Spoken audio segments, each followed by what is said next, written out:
আসসালামু আলাইকুম এভরিওয়ান, আশা করি সবাই ভালো আছেন আর আপনাদের দোয়ায় আলহামদুলিল্লাহ আমিও ভালো আছি। তো আজকে নতুন একটা ভিডিও আপনাদের সাথে শেয়ার করতেছি।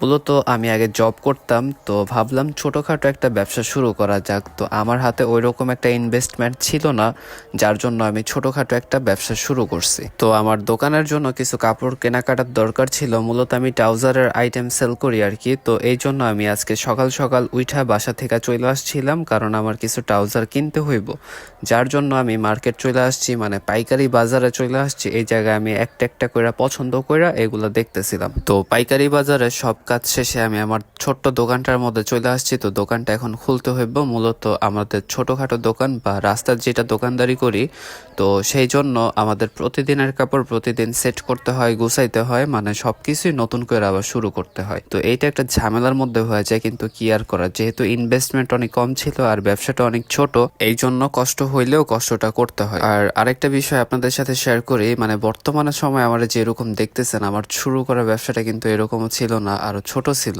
তো যাই হোক, এটা আরেকদিন আপনাদের সাথে শেয়ার করবো। তো আমার এখন দোকান গুছানো শেষ আর সবকিছু আমার কমপ্লিট হয়ে গেছে। তো এখন এই যে দেখেন, গুছানোর পর দোকানটা কিরকম দেখা যাইতেছে। তো সবাই একটু সাপোর্ট করবেন আর আমার জন্য দোয়া করবেন। আল্লাহ হাফেজ।